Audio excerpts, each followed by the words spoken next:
नमस्कार साथियों, विद्यार्थियों, आप सभी का आज की मेरी इस क्लास में हार्दिक स्वागत एवं अभिनंदन।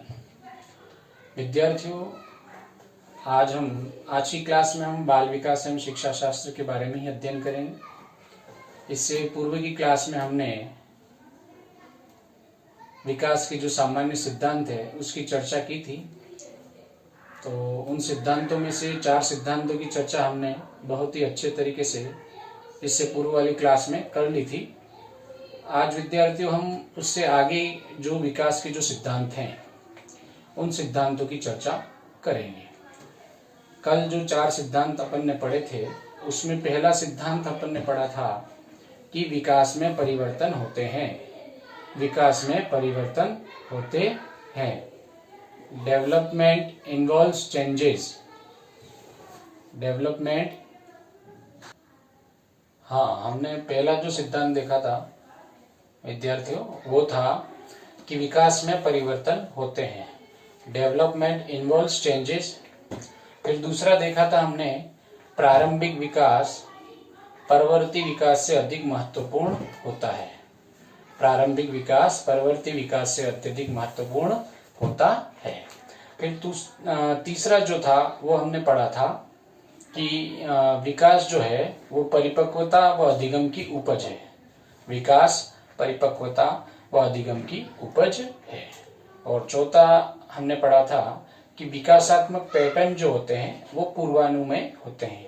अर्थात विकास का जो प्रारूप होता है, जो गर्भावस्था से लगाकर मृत्यु पर्यंत तक जो चलता रहता है, विभिन्न अवस्थाओं से विभिन्न उम्र समूह से गुजरता हुआ जो विकास चलता है, तो इसका एक निर्धारित पैटर्न होता है और उस पैटर्न के आधार पर हम विकास में भविष्यवाणी कर सकते हैं, विकास की भविष्यवाणी कर सकते हैं। और शारीरिक और मानसिक रूप से, विशेष रूप से, अर्थात शारीरिक विकास और मानसिक विकास में हम विशेष रूप से विकासात्मक पैटर्न के आधार पर पूर्वानुमेय कर सकते हैं, भविष्यवाणी कर सकते हैं। ये 4 सिद्धांत हमने विद्यार्थियों कल पढ़े थे।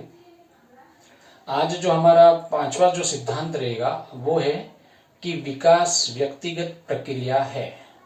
विकास व्यक्तिगत प्रक्रिया है, अर्थात विकास में व्यक्तिगत भिन्नता होती है। मतलब हर बालक का जो विकास है वो उसका अपने तरीके से होगा। चाहे एक माँ बाप की 2 संतानें हो, 3 संतानें हो, तीनों ही संतानों का जो विकास जो होगा उसमें कहीं ना कहीं आपको परिवर्तन दिखेगा और वो हर अवस्था में दिखाई देगा। अर्थात प्रत्येक व्यक्ति का उसका अपने अनुसार विकास होता है, अर्थात हर व्यक्ति का व्यक्तिगत रूप से विकास होता है। तो और विकास में क्या है? व्यक्तिगत भिन्नता। विकास में व्यक्तिगत भिन्नता पाई जाती है। मतलब एक माँ बाप की 2 संतानें, आप दोनों को देखोगे तो बिल्कुल उम्र के हर अवस्था या हर उम्र में अपन देखेंगे तो दोनों में परिवर्तन आपको मिलेगा। और ये चर्चाएं जैसे उनके माँ बाप जो होते हैं, जो जैसे जिनके 2 बच्चे हैं या 3 बच्चे हैं, तो कभी अपन देखते हैं कि अपने परिवार में भी बातचीत करते हैं लोग कि यार ये जो था इसकी उम्र का था तब ये क्रिया करने लग गया था, ये बालक उसकी उम्र का था तब ये क्रिया करने लग गया था, या ये इतने साल का हो गया तो भी उस क्रिया को नहीं कर पा रहा है। तो इस तरीके से अपन देखते हैं कि विकास में व्यक्तिगत भिन्नता होती है। यहाँ पे ध्यान देने योग्य बात यह है कि विकासात्मक पैटर्न समान होंगे किंतु विकास एक व्यक्तिगत प्रक्रिया है। अर्थात विकास की जो दर होगी, विकास की जो गति होगी, विकास का जो रफ्तार होगा, विकास की जो रफ्तार होगी वो हर व्यक्ति में व्यक्तिगत रूप से अलग अलग होगी। तो अब प्रश्न ये उठता है कि विकास में व्यक्तिगत भिन्नता का क्या कारण है? एक तरफ हम कह रहे हैं कि विकासात्मक पैटर्न सभी बालकों का समान रूप से होता है, तो विकास की दर में भिन्नता क्यों? तो विकास की दर में भिन्नता के मुख्यतः 2 कारण हो सकते हैं और वो 2 कारण है कि अंशतः इसमें आनुवंशिकता को भी माना जाएगा और अंशतः इसमें वातावरण को भी माना जाएगा। अर्थात विकास में व्यक्तिगत भिन्नता के क्या कारण हैं? यदि आपसे प्रश्न पूछा जाए तो आपको बताना होगा, उसमें जवाब देना होगा कि इसमें थोड़ा बहुत जो कारण रहेगा वो वंशानुक्रम का रहेगा और थोड़ा बहुत जो कारण रहेगा वो वातावरण का रहेगा। तो विकास में व्यक्तिगत भिन्नता के कारण अंशतः आनुवंशिकता और अंशतः वातावरण, अर्थात हर बालक अलग अलग समाज, सभ्यता, संस्कृति में अलग अलग जन्म लेता है, जाति समुदाय में जन्म लेता है। तो कहीं ना कहीं उसके परिवार की जो रीति रिवाज है, रहन सहन है, या उनकी जो पालन पोषण की प्रणाली है, या उनका जो वातावरण है आसपास का, निश्चित रूप से वो थोड़ा बहुत हर व्यक्ति से अलग अलग होगा। उसके बाद भी एक ही परिवार में दो व्यक्ति हैं, दो बालक हैं, तो उनमें भी कहीं ना कहीं परिवर्तन विकास की दर में दिखता है। तो उसका भी कारण यही रहता है कि उसमें वातावरण और वंशानुक्रम, हर व्यक्ति का वंशानुक्रम एक जैसा नहीं होगा। और एक ही माँ बाप के दो बच्चे हैं, तीन बच्चे, तो उनमें भी जो वंशानुक्रम से जो शक्तियां मिलेंगी, आंतरिक शक्तियां, वो एक जैसी नहीं होंगी। और इन सब का कारण क्या है? जिन्स। उनको जो जिन्स के माध्यम से हमें जो विशेषताएं प्राप्त होती है वो है। तो हमें ये ध्यान रखना है, यहाँ पे दो बातें ध्यान रखनी है कि पहला कि प्रत्येक बालक का विकासात्मक पैटर्न समान होता है, किंतु प्रत्येक बालक के विकास की जो दर होती है वो भिन्न भिन्न होती है। विकास की दर भिन्न भिन्न होती है और हर बालक का विकास व्यक्तिगत रूप से होता है। और विकास की दर में भिन्नता का कारण अंशतः आनुवंशिकता और अंशतः वातावरण, ये आपको ध्यान रखना। प्रश्न यदि आपसे पूछा जाए कि विकास में व्यक्तिगत भिन्नता के क्या कारण है, तो विकास में व्यक्तिगत भिन्नता के वातावरण और वंशानुक्रम दोनों हैं। पर वहां पे शब्द आपको ध्यान रखना है, वो अंशतः ऐसा लगा सकता है और अंशतः मतलब थोड़ा बहुत वंशानुक्रम और थोड़ा बहुत वातावरण, जिसकी वजह से प्रत्येक बालक में विकासात्मक पैटर्न समान होने के बावजूद भी उनमें विकास की दर असमान होती है, भिन्न भिन्न होती है। किसी बालक में अधिक होगी किसी पार्टिकुलर अवस्था में, तो किसी बालक में किसी पार्टिकुलर अवस्था में हमें अधिक दिखाई देगी या कम दिखाई देगी। तो इस तरीके से विकास एक व्यक्तिगत प्रक्रिया है और व्यक्तिगत प्रक्रिया होने के साथ ही साथ विकास की दर में वैयक्तिक भिन्नता भी पाई जाती है। अर्थात भिन्न भिन्न व्यक्तियों का विकास भिन्न भिन्न तरीके से होता है। भिन्न व्यक्तियों का विकास भिन्न भिन्न तरीकों से होता है। ये किसने कहा? डगलस व हॉलैंड ने कहा। तो यहाँ पे दो सिद्धांत अपन ने देख लिए, दो क्या एक तरीके से तीन कह सकते हैं अपन। एक तो जो सिद्धांत अपन ने देखा कि विकास एक व्यक्तिगत प्रक्रिया है, दूसरा अपन ने देखा कि विकास की दर में भिन्नता होती है। हाँ, एक ही हुआ। तो इसके बारे में हम थोड़ी सी चर्चा कर लेते हैं।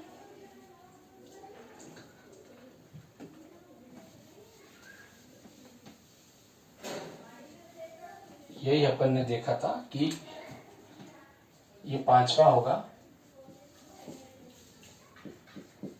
विकास एक व्यक्तिगत प्रक्रिया है। व्यक्तिगत प्रक्रिया है। विकास एक व्यक्तिगत प्रक्रिया है। विकास एक व्यक्तिगत प्रक्रिया है। फिर दूसरा अपन ने देखा विकास की दर में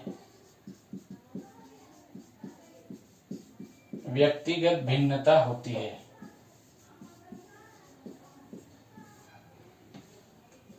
विकास की दर में व्यक्तिगत भिन्नता होती है। ये दो सिद्धांत थे, अभी हमने इन दोनों के बारे में चर्चा की। विकास एक व्यक्तिगत प्रक्रिया है, अर्थात हर व्यक्ति या हर बालक का विकास अपने तरीके से होता है। ठीक है। दूसरा लिखा विकास की दर में व्यक्तिगत भिन्नता होती है।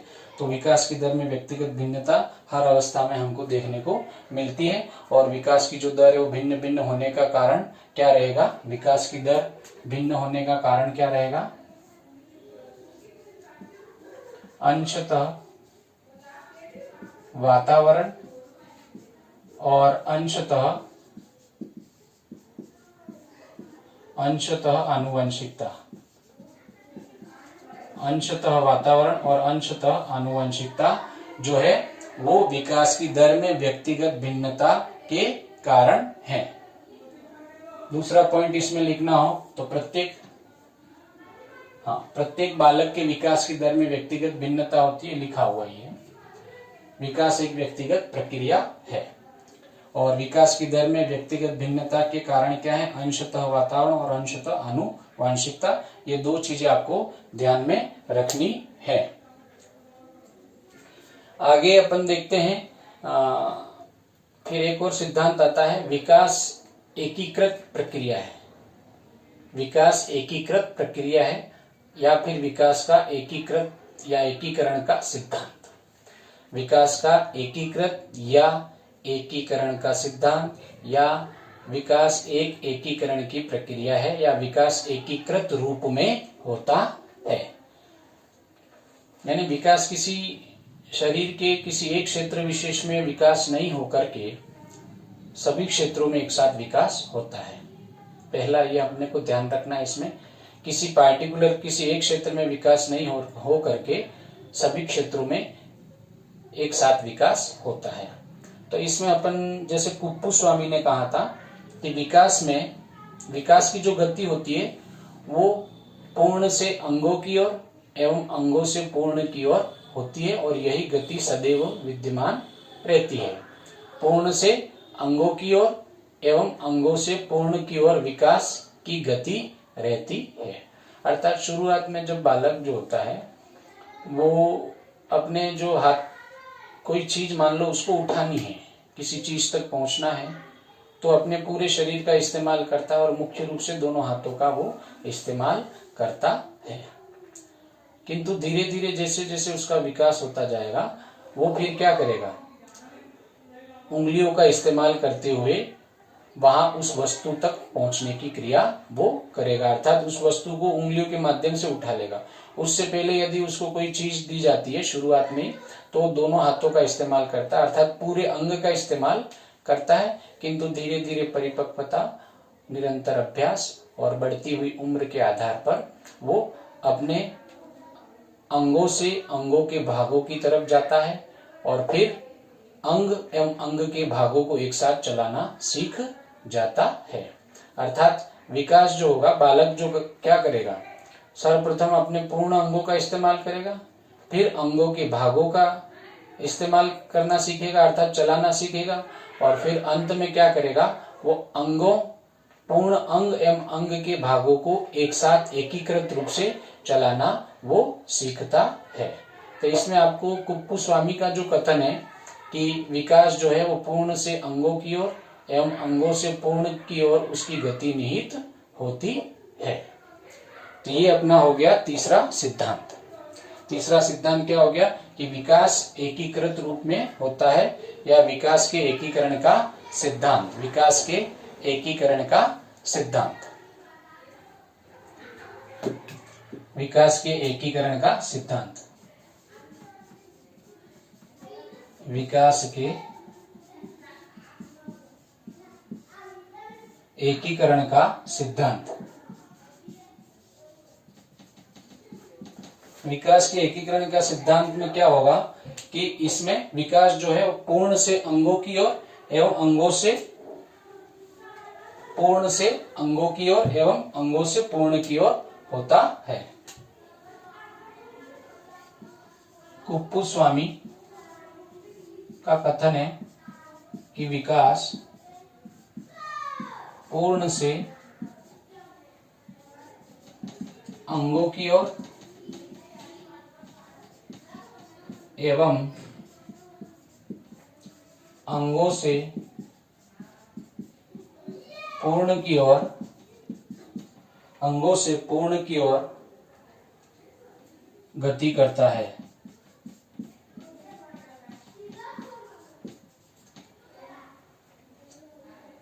अर्थात विकास पूर्ण से अंगों की ओर एवं अंगों से पूर्ण की ओर गति करता है, मतलब बालक सर्वप्रथम क्या करेगा? पूर्ण अंगों को चलाना सीखेगा, फिर अंगों के भागों को चलाना सीखेगा और उसके बाद संपूर्ण अंग एवं अंग के भागों को एकीकृत रूप से चलाना सीखेगा। तो हमें ये ध्यान रखना है, यदि ऐसा कोई प्रश्न पूछा जाता है तो वहां पे हमको एकीकरण का सिद्धांत जो है उसको हमें राइट करना है कि बालक सबसे पहले पूर्ण अंग का इस्तेमाल करता है, फिर अंगों के भागों का इस्तेमाल करता है, चलाना सीखता है, और उसके बाद पूर्ण अंग एवं अंग के भागों को एक साथ एकीकृत रूप या एक साथ चलाना सीखता है। तो यह विकास का यह जो क्रम है वो किस सिद्धांत को फॉलो करता है? तो यह जो है वो एकीकरण के सिद्धांत को फॉलो करता है। तो अभी तक अपन ने विकास एक व्यक्तिगत प्रक्रिया है, विकास की दर में व्यक्तिगत भिन्नता होती है। तो विकास की दर में व्यक्तिगत भिन्नता क्यों होती है? अंशतः वातावरण और अंशतः आनुवंशिकता, अर्थात इसमें वातावरण और आनुवंशिकता के कुछ घटक होंगे जिसकी वजह से प्रत्येक बालक के विकास की दर में व्यक्तिगत भिन्नता पाई जाती है।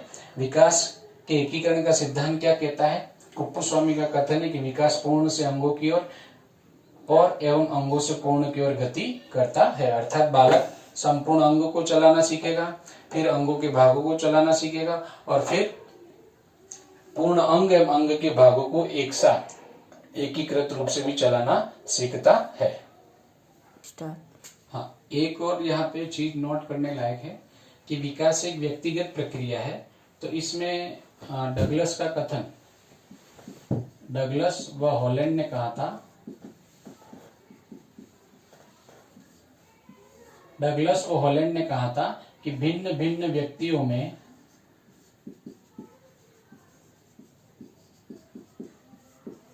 विकास की गति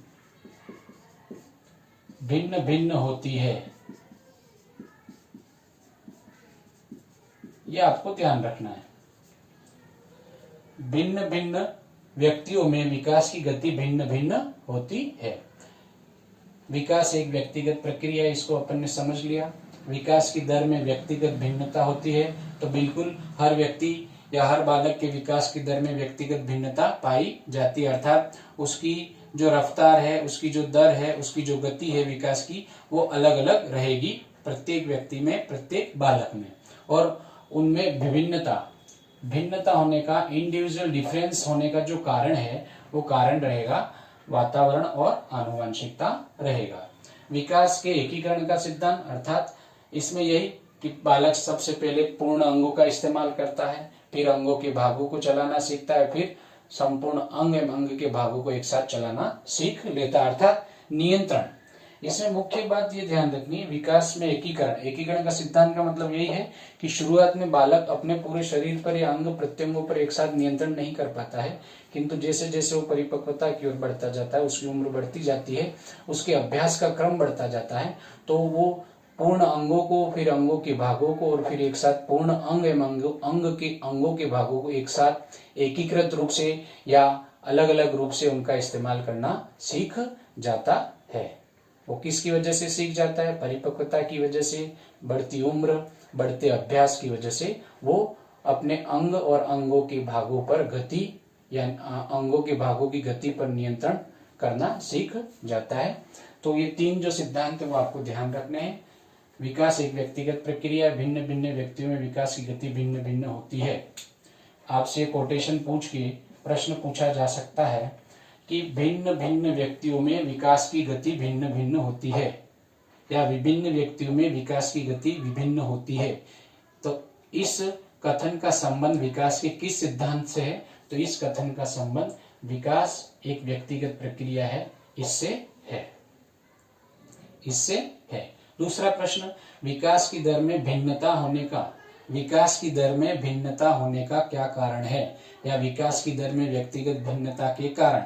तो वहां पे वातावरण भी आएगा और आनुवंशिकता भी आएगा। थोड़ा बहुत कारण वातावरण का भी रहेगा, अर्थात पर्यावरणीय घटक भी रहेंगे, और थोड़ा बहुत जो कारण रहेगा वो जेनेटिक भी रहेगा। ये अपने को ध्यान में रखना है। तीसरा, विकास के एकीकरण का सिद्धांत, अर्थात यहाँ पे भी कोटेशन बना के आपसे पूछा जा सकता है कि विकास पूर्ण से अंगों की ओर एवं अंगों से पूर्ण की ओर गति करता है। उक्त कथन का संबंध विकास के किस सिद्धांत से है? तो उक्त कथन का संबंध विकास के एकीकृत सिद्धांत या एकीकरण के सिद्धांत से है, अर्थात उक्त कथन यह सिद्ध करता है कि विकास एक एकीकरण की प्रक्रिया है।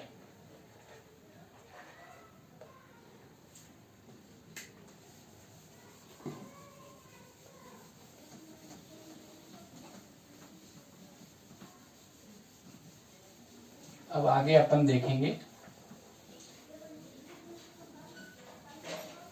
विकास संचयी होता है। विकास संचयी होता है। विकास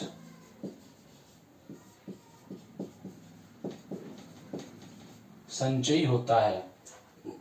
4 पहले पढ़े, 3 अभी पढ़े, ये हो जाएगा 4 और 3 7, ये 8वां हो गया। विकास संचयी होता है। डेवलपमेंट इज कम्युलेटिव, अर्थात विकास में जैसे जैसे बालक की उम्र बढ़ती जाती है और जो परिवर्तन हमें दिखाई देते हैं वो अकस्मात नहीं होते हैं, अपितु वो परिवर्तन उससे पहले उसके द्वारा जो अभ्यास किया गया है, निरंतर अभ्यास, या उसके द्वारा पूर्व में किए गए प्रयासों का क्या है, वो संग्रह है, उसका संचय है। तो इसीलिए कहा गया है कि विकास संचयी होता है। अर्थात बालक के द्वारा लिखा हुआ पहला शब्द और बालक के द्वारा शुरुआत में एक कदम बालक का चलना और एक शब्द लिखना, एक कदम बालक का चलना और एक शब्द लिखना, इन दोनों क्रियाओं में, इन दोनों क्रियाओं तक पहुंचने के लिए या इन दोनों क्रियाओं को करने के लिए उसके द्वारा उससे पूर्व में जितने भी अभ्यास किए गए उन अभ्यासों के समूह या संचय के रूप में वो पहला कदम भरने की क्रिया और पहला अक्षर लिखने की क्रिया को संपन्न कर पाता है। अर्थात विकास जो है वो अपन कह सकते हैं कि जन्म से लगाकर जो जो प्रयास उसके द्वारा किए जाते हैं, जो अभ्यास उसके द्वारा किए जाते हैं, उन अभ्यासों का समूह है, संचय है, उसी के द्वारा आगामी परिवर्तन उसमें होते जाते हैं। अर्थात एक बालक बैठना सीख रहा है तो बैठना वो सीधा सीख नहीं गया है, 6 या 7 महीने तक पहुंचता है और बैठना सीखता है, तो उससे पहले उसने उसके लिए बहुत सारे प्रयास किए। कभी उसने बैठने की कोशिश की होगी, गिर भी गया होगा, कभी आगे गिरा, कभी पीछे गिरा, तो ये प्रयास वो करता रहता है। तो उन प्रयासों का संचय है, उन प्रयासों का संग्रह होता है। तो विकास संचयी होता है, इसलिए इसको कहा गया कि विकास जो है वो संचयी होता है। तो ये अपने को ध्यान रखना है कि विकास जो है वो संचयी होगा।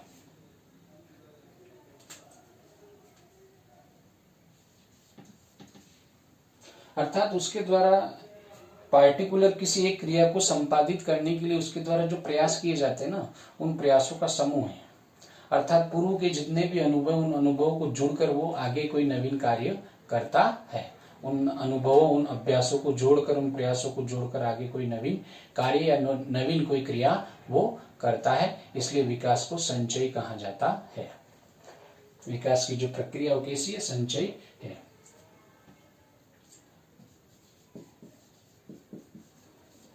विकास की दर, विकास की दर बालक एवं बालिकाओं में भिन्न भिन्न होती है।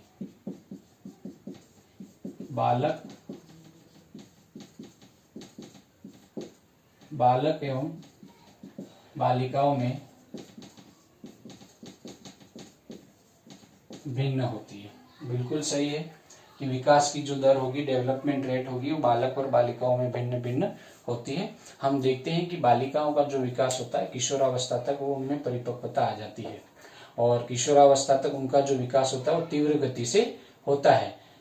और देखा जाए तो किशोरावस्था में बालकों की तुलना में बालिकाओं का वजन भी, लड़कियों का वजन भी ज्यादा होता है और उनमें परिपक्वता जो है वो भी बालकों से पहले आती है। और बालकों का जो विकास होता है वो पूर्व किशोरावस्था के बाद बालकों का विकास होता है।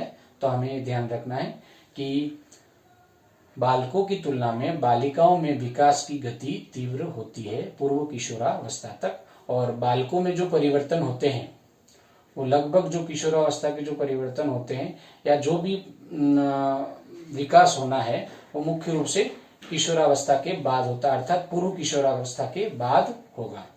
तो यही ध्यान रखें कि बालकों का विकास दर जो है वो बालिकाओं की तुलना में कम होता है।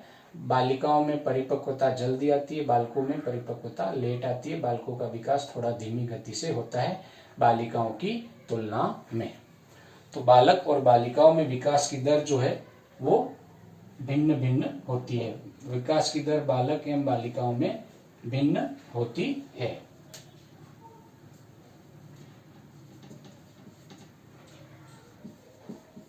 फिर है विकास में विभिन्न अवस्थाएं होती है।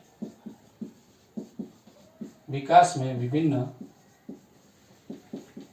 अवस्थाएं होती हैं। विकास में विभिन्न अवस्थाएं होती हैं, अर्थात विकास जो है हमारा वो विभिन्न अवस्थाओं से होकर गुजरता है। तो हमने देखा भी है कि शुरुआत में जन्म लेने के बाद 2 वर्ष तक शेषवावस्था चलती है। शेषवावस्था के बाद पूर्व बाल्यावस्था, पूर्व बाल्यावस्था के बाद उत्तर बाल्यावस्था, उत्तर बाल्यावस्था के बाद किशोरावस्था, फिर किशोरावस्था का भी 2 भागों में विभाजन होता है, पूर्व किशोरावस्था, उत्तर किशोरावस्था।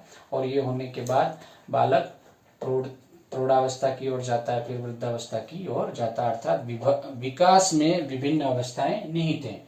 तो बिल्कुल सही बात है कि विकास जो है वो विभिन्न अवस्थाओं से होकर गुजरता है। तो एग्जाम के तौर पर अपन लिख दे जैसे शेषवावस्था,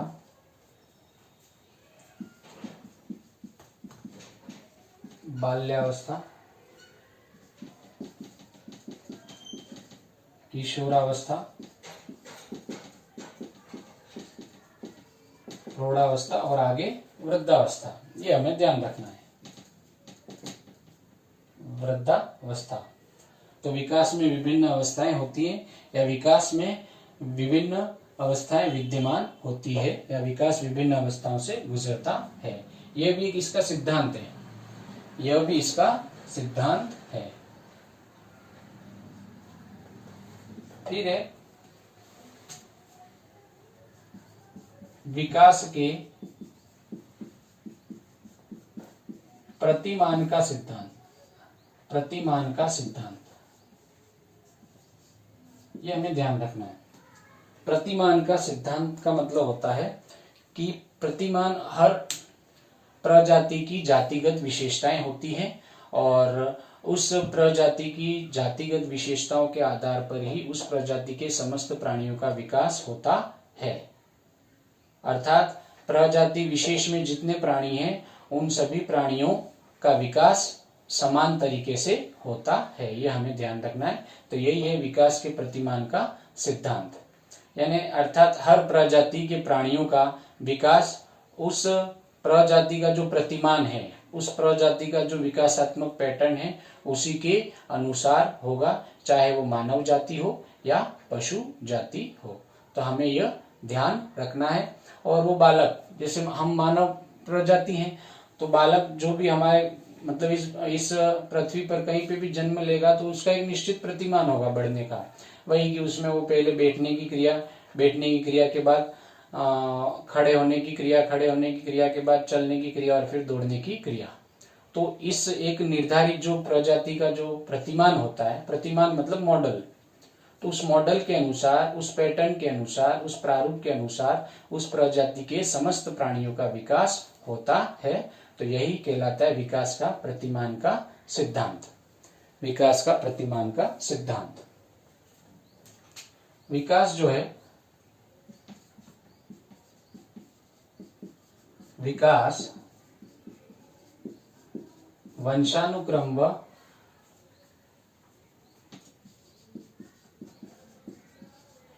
वातावरण की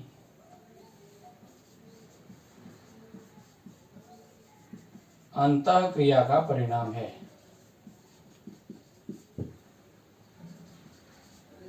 बिल्कुल सही बात है कि development is the result of interaction between heredity and environment. Development is the result of interaction between heredity and environment. यानी विकास जो है वो वंशानुक्रम व वातावरण की अंतःक्रिया का परिणाम है। तो किस तरीके से कि एक और जहां वंशानुक्रम जो है वो बालक के विकास का निर्धारण करता है, अर्थात वंशानुक्रम के माध्यम से बालक को आंतरिक शक्ति, आंतरिक क्षमताएं, आंतरिक विशेषताएं, विशिष्ट मतलब अपन कह सकते हैं आंतरिक शक्तियां, उसकी क्षमताएं और उसको जो विशेषताएं मिलनी होती हैं वो उसे वंशानुक्रम के माध्यम से मिलती हैं। अर्थात उस बालक के विकास का निर्धारण, उस बालक के विकास का निर्धारण या उस बालक के विकास की सीमा को कौन तय करता है? वंशानुक्रम तय करता है। अर्थात जिस बालक ने जन्म लिया है उस बालक के विकास का निर्धारण उसके वंशानुक्रम के द्वारा किया जाता है। उसके विकास की जो सीमा है, उसके विकास की जो बाउंड्री है, उसका निर्धारण वंशानुक्रम के द्वारा तय किया जाता है। वहीं अपन देखते हैं कि एक बालक जो पैदा होने के बाद उसको दूषित वातावरण मिलता है, दूषित वातावरण मिलता है, उसके बाद वो कुपोषण का शिकार हो जाता है और उसे गंभीर रोग से ग्रसित हो जाता है, तो वो बिल्कुल निर्बल और विकासहीन हो जाता है, दुर्बल हो जाता है, कुंठित हो जाता है, विकासहीन हो जाता है और उसकी जो आंतरिक शक्तियां हैं वो निर्बल हो जाती है। कहने का मतलब यही है कि जितना महत्व वंशानुक्रम का है उतना ही महत्व वातावरण का है। कि एक ओर जहां वंशानुक्रम बालक को आंतरिक शक्तियां प्रदान करता है और जिसके भीतर उसका विकास होना है, तो वही वातावरण जो है उन आंतरिक शक्तियों को विकसित होने के अवसर प्रदान करता है। वंशानुक्रम जो बालक को आंतरिक शक्तियां प्रदान करता है और उसके विकास की सीमा का निर्धारण करता है, जिसके मध्य उसका विकास होना है। अर्थात उन आंतरिक शक्तियों की चरम सीमा का निर्धारण वो कर देता है। कौन? वंशानुक्रम। अर्थात उस सीमा को लांघते हुए उसका विकास नहीं होगा जिस सीमा को वंशानुक्रम ने अपनी आंतरिक शक्तियों के माध्यम से निर्धारित कर दिया है। तो वहीं वातावरण जो है वो उस बालक को जो आंतरिक शक्तियां प्राप्त हुई है, जिसके भीतर बालक का विकास होना है, तो उसके भीतर, उस परिधि के भीतर बालक का विकास करने का काम कौन करेगा? वातावरण। अर्थात उसको उन आंतरिक शक्तियों को प्राप्त करने के अवसर जो प्रदान करेगा वो वातावरण करेगा। यदि उसे बहुत ही अच्छी आंतरिक शक्तियां मिली है, यानी वो शारीरिक और मानसिक रूप से बहुत ही सक्षम होगा भविष्य में, ऐसा उसके वंशानुक्रम ने तय कर रखा है, किंतु वहीं उसको जो वातावरण मिलता है वो बिल्कुल दूषित वातावरण मिलता है, बिल्कुल उसे दूषित भोजन दिया जाता है और वो विभिन्न प्रकार के रोगों से ग्रस्त हो जाता है। तो हम देखते हैं कि उसको जो वंशानुक्रम में जो शक्तियां प्राप्त हुई हैं, वो शक्तियां क्या हो जाएंगी? निर्बल हो जाएंगी, दुर्बल हो जाएंगी। अर्थात हम कह सकते हैं कि एक बालक के संपूर्ण विकास में जहां वंशानुक्रम का योगदान है, जितना वंशानुक्रम का योगदान है उतना ही वातावरण का योगदान है। वंशानुक्रम विकास की सीमा का निर्धारण करता है, तो वातावरण उसी सीमा में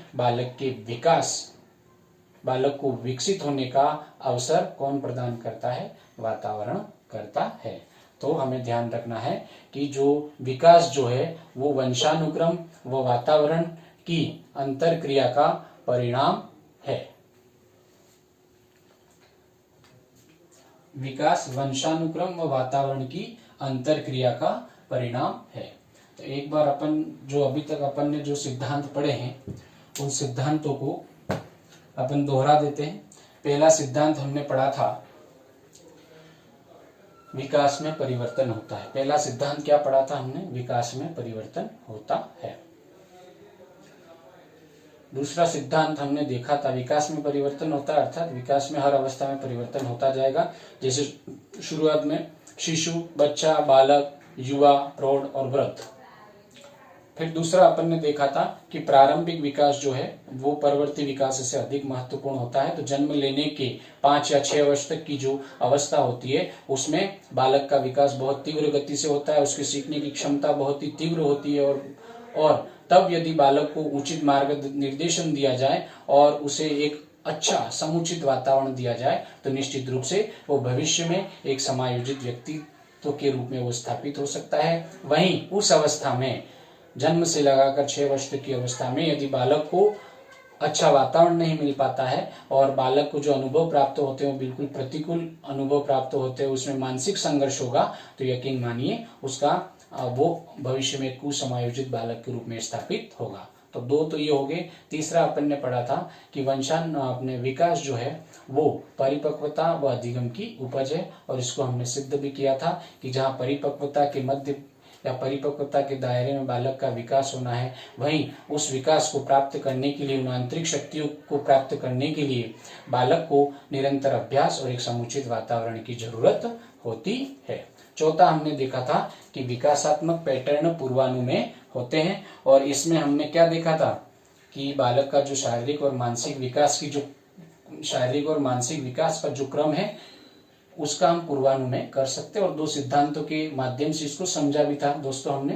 पहला सिद्धांत सेफेलोकोडल और दूसरा जो था प्रोक्सिमोडिस्टल। सेफेलोकोडल जहां बालक का विकास सिर से पैर की तरफ होता है, वहीं प्रोक्सिमोडिस्टल में बालक का विकास केंद्र से परिधि की तरफ होता है। ये हमने देखा था। और आज हमने जैसे शुरुआत की थी हमने कि विकास जो है वो एक व्यक्तिगत प्रक्रिया है, अर्थात हर व्यक्ति का विकास पार्टिकुलर व्यक्तिगत रूप से होता है।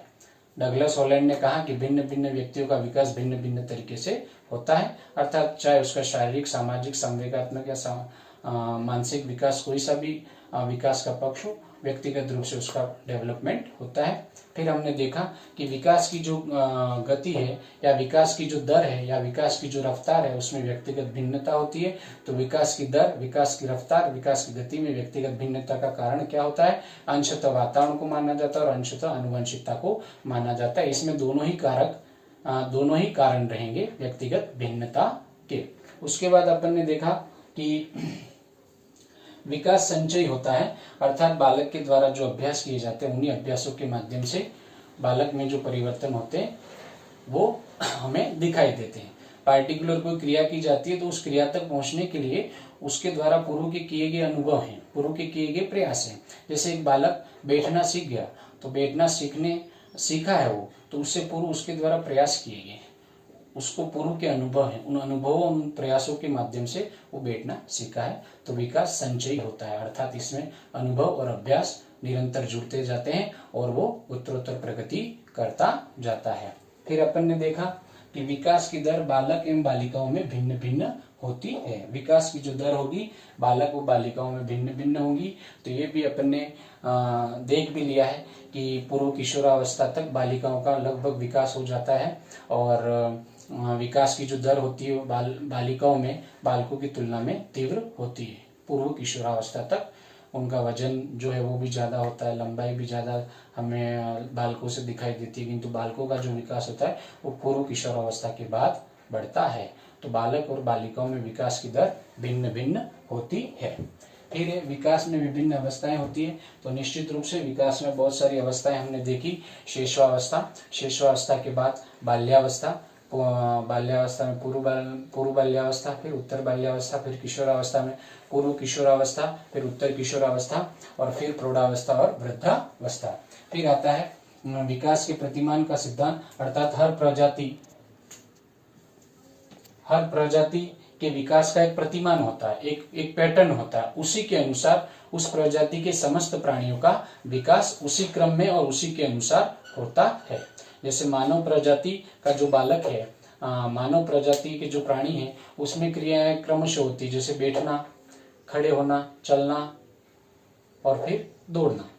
वहीं पशु प्रजाति देखें, जानवर प्रजाति देखें, चार पैरों वाले जो जानवर उनको देखा जाए तो क्या होता है, उनका जो बछड़ा या जो बच्चा पैदा होता है, बछड़ा कहें या बच्चा जो पैदा होता है जानवर का, तो अपन देखते हैं कि जन्म लेने के कुछ समय के उपरांत ही वो चलने लग जाता है। वहीं एक तो उस जानवर प्रजाति का एक विकास का एक पैटर्न है, वो उसको फॉलो कर रहा है। वहीं मानव प्रजाति का जो बच्चा है वो 15 माह तक निरंतर अभ्यास करता रहता है, विभिन्न क्रियाओं से गुजरता है, विभिन्न विकासात्मक या भ्रामक क्रियाओं से गुजरने के बाद 15वें महीने में वो चलना सीखता है, 15वें महीने में चलना सीखता है। वहीं एक जानवर का जो बछड़ा या बच्चा है वो जन्म लेने के कुछ मिनटों बाद ही खड़ा हो जाता है और चलने लग जाता है, और कुछ घंटों के बाद वो दौड़ने भी लग जाता है। तो ये उस जानवर की जो प्रजाति उस प्रजाति का एक विकासात्मक पैटर्न है, वो उसको फॉलो कर रहा है, और मानव प्रजाति का एक प्रतिमान है विकास का, तो हम उसको फॉलो कर रहे हैं। तो हर प्रजाति में उसके विकास के प्रतिमान होते हैं, उसी के अनुसार उस प्रजाति के प्राणियों का विकास होता है।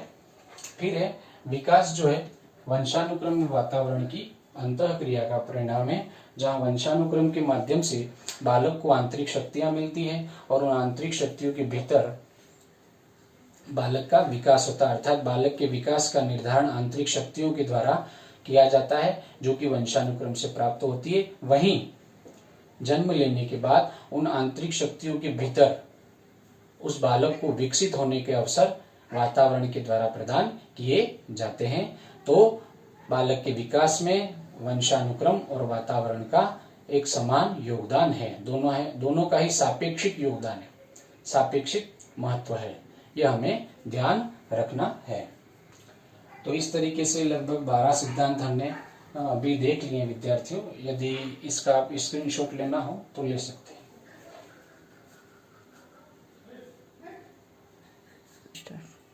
हाँ, तो अभी तक अपन ने विद्यार्थियों ये 12 लगभग नियम देखे इसके, या सिद्धांत देखे। तो आगे हम देखते हैं कि एक और सिद्धांत या नियम आता है कि विकास जो है, विकास की गति रेखीय न होकर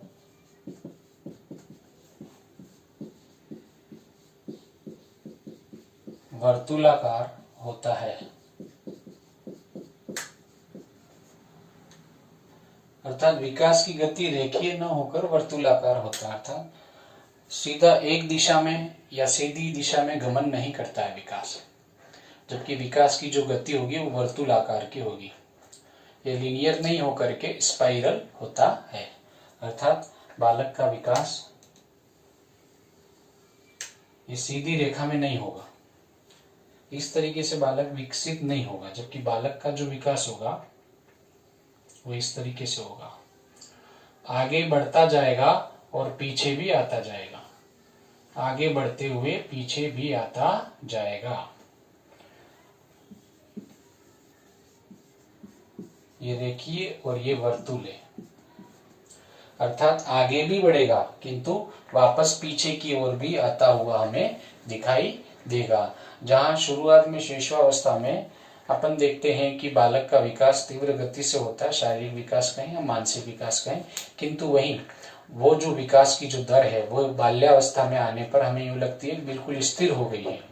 अर्थात बालक का जो विकास है पार्टिकुलर किसी एक अवस्था में तीव्र गति से होता है, उसके बाद दूसरी अवस्था में वो विकास थोड़ा धीमी गति से होने लग जाता है। अर्थात हमें यूं लगता है जैसे वो विश्राम कर रहा हो, अर्थात वो विकास जो है वो आगे बढ़ते हुए वापस पीछे की तरफ जा रहा है। अर्थात जितनी भी उसमें अभिवृद्धि हुई है, जितना भी उसका शारीरिक परिवर्तन जो हुआ है, लंबाई, आकार, आकृति, शरीर की बनावट में जितना भी परिवर्तन हुआ है, वो परिवर्तन ऐसे कैसे निरंतर नहीं बढ़ता जाएगा, कुछ समय तक बढ़ता है और उसके बाद अपन देखते हैं कि वो जो शारीरिक बनावट, आकृति, आकार में परिवर्तन हुआ है उसमें स्थायित्व और परिपक्वता आती है। अर्थात तब हमें यूं लगता है कि मानो ये बालक विकसित नहीं हो रहा, अर्थात वो लंबाई बढ़ ही नहीं रही है या अभिवृद्धि कर ही नहीं रहा है, यूं हमें लगता है, किंतु तब भी वो बालक परिपक्व हो रहा है और उसका स्थायी विकास होता जाता है। अर्थात हम कह सकते हैं कि बालक का विकास जो है वो आगे की ओर गति करता हुआ पीछे की तरफ आएगा। मतलब हम देख सकते हैं कि शुरुआत के जो 5 वर्ष है, 4 या 5 वर्ष जो होते हैं, शुरुआती 4 या 5 वर्ष बालक का विकास हमें तीव्र गति से दिखाई देता है, बालक का विकास तीव्र गति से दिखाई देता है। किंतु यहां से लगाकर लगभग आप मान के चलिए 11 या 12 साल तक बालक जैसे हमको यूं लगेगा जैसे बढ़ ही नहीं रहा है, तो तब क्या होता है, विकास की गति ये होती है, वर्तुलाकार की होती है। मतलब वो विश्राम करता हुआ हमें प्रतीत हो रहा है, किंतु उसकी जो भी अभिवृद्धि हुई है, जितना भी विकास हुआ है शुरुआती जो 4 या 5 वर्षों में जो शारीरिक विकास तेज गति से हुआ है, उस शारीरिक विकास में क्या आता है तब स्थायित्व और परिपक्वता आती है जब वो वर्तुलाकार होता है, अर्थात आगे बढ़ता है और एक बार फिर से पीछे की तरफ वो आता है। पीछे की तरफ आने का मतलब वो जो जितना भी उसका विकास हुआ है शारीरिक मानसिक, उसमें स्थायित्व आता है और परिपक्वता आती है। तो तब हमें यूं लगता है कि मानो विकास जो है वो विश्राम की अवस्था में है। फिर जैसे हम देखते हैं कि 11 साल से लगाकर 11 या 12 साल से लगाकर 14 साल में एक बार फिर से बालक में तीव्र शारीरिक वृद्धि होती है और तीव्र मानसिक परिवर्तन भी होते हैं। एकदम से बालक की लंबाई अपन देखेंगे बढ़ जाएगी। फिर क्या होगा, जो पूर्व किशोरावस्था निकल जाएगी, उसके बाद उत्तर किशोरावस्था में हम देखेंगे कि पुनश्च जैसे बालक का जो विकास है वो रुक गया वैसे लगता है, किंतु वो विकास रुका नहीं है, किंतु वर्तुलाकार में घूमता हुआ वो जितनी भी वृद्धि 2-3 साल में उसकी हुई है, जो भी विकास हुआ है उस विकास में वो स्थायित्व और परिपक्वता उसे प्रदान करता है। तो हमें ध्यान रखना है। और कई बार इस कथन पे प्रश्न पूछे जा चुके हैं कि विकास की गति कैसी होती है, तो विकास की गति रेखीय नहीं होकर के वर्तुलाकार होती है, यह हमें ध्यान रखना है।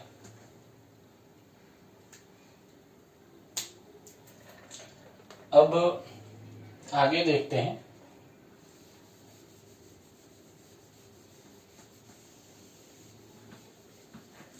कि विकास की जो आरंभिक बुनियाद है वो महत्वपूर्ण है। और इसको अपन ने जो दूसरा जो सिद्धांत पढ़ा था कि प्रारंभिक विकास परवर्ती विकास से अधिक महत्वपूर्ण है, उसी से मिलता जुलता कोटेशन है ये। इसको अलग भी लिखना चाहे अपन लिख सकते हैं कि विकास की आरंभिक बुनियाद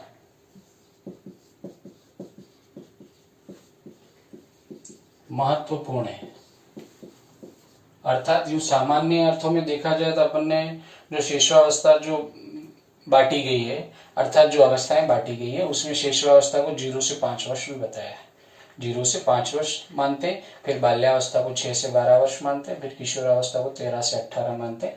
तो उसके अनुसार यदि देखा जाए तो आरंभिक बुनियाद अर्थात 0 से 5 वर्ष अर्थात शेषावस्था लगभग, और उसमें ये जो वर्ष होते हैं वो जो होते हैं उसके विकास के बुनियाद, यानी आरंभिक बुनियाद, उसके विकास की आरंभिक बुनियाद होती है। जिस तरीके से मकान जब हम बनाते हैं तो उसकी जो नींव होती है, नींव से उसका काम शुरू होता है, तो उसकी नींव हम जितनी मजबूत बनाते हैं उस पर उतना ही विशाल महल या विशाल मकान हम खड़ा कर सकते हैं। तो उसी तरीके से हमारी ये जो शेषावस्था अपन यहाँ अभी फिलहाल मान रहे हैं 0 से 5 वर्ष, वैसे तो आपसे पूछा जाए शेषावस्था तो 0 से 2 वर्ष, क्योंकि बाल्यावस्था को 2 भागों में बांट करके अध्ययन किया जाता है इसलिए। तो 0 से 5 वर्ष जो है वो क्या है, नींव है, बालक के विकास की नींव है, उसकी बुनियाद है। तो उसी समय में बालक में आदतों और अभिवृत्तियों आदि का निर्माण होता है। बालक में आदतों अभिवृत्तियों आदि का निर्माण होता है, अर्थात तब बालक में जो भी आदतों का निर्माण हो गया, जैसे उसमें जैसे संस्कारों का निर्माण उसमें हो गया, वैसा ही उसका क्या होगा, वैसा ही उसके आगामी जो विकास होना है वो उसी के आधार पर होना है। तो शुरुआत का जो विकास है वो बहुत महत्वपूर्ण है। तो तब हमें चाहिए कि हम उस बालक को विकसित होने के समस्त अवसर प्रदान करें, एक समुचित वातावरण प्रदान करें, साथ ही उस पर नियंत्रण भी रखते जाएं और हर तरीके से उसे विकसित होने के अवसर उपलब्ध करवाएं। क्योंकि 0 से 5 वर्ष में उसमें बहुत सारे गुण विकसित होंगे, ये अपन ने पहले भी पढ़ा है, जैसे विश्वास, स्वायत्तता, आत्मनिर्भरता, पहल, ऐसे जो गुण है वो विकसित होते हैं। तो तब यदि बालक को एक समुचित वातावरण दिया जाएगा तो निश्चित रूप से वो उस वातावरण के आधार पर उसमें ये बहुत सारे जो गुण हैं जो एक समायोजित व्यक्तित्व बनाने के लिए जरूरी होते हैं, तो वो गुण उसमें विकसित होंगे और उसमें अच्छी आदतों और अभिवृत्तियों का निर्माण होगा। तो इसलिए हमें ध्यान रखना है कि विकास की जो आरंभिक बुनियाद है वो बहुत ही महत्वपूर्ण होती है।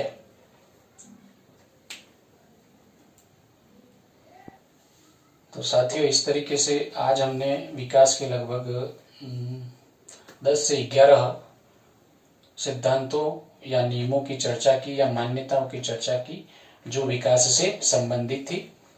और इससे पूर्व हमने 4 सिद्धांत या नियम जो अपन कह रहे हैं उनकी चर्चा की। और अभी भी मुझे लग रहा है कि एक वीडियो मुझे और बनाना पड़ेगा इन सिद्धांतों, नियमों या मान्यताओं पर, विकास के सिद्धांत, नियम या मान्यताओं पर एक वीडियो और मैं बनाऊंगा जो लगभग हो सकता है 1 घंटे का भी हो या 1.5 घंटे का भी हो। और उसमें अपन एक बार से पुनश्च ये जितने भी सिद्धांत, नियम अभी तक अपन पढ़ेंगे, ये 2 क्लासों में पढ़े और आगे जो पढ़ेंगे उनका एक शॉर्ट रिव्यू भी अपन करेंगे। तो आप मेरे साथ बने रहें।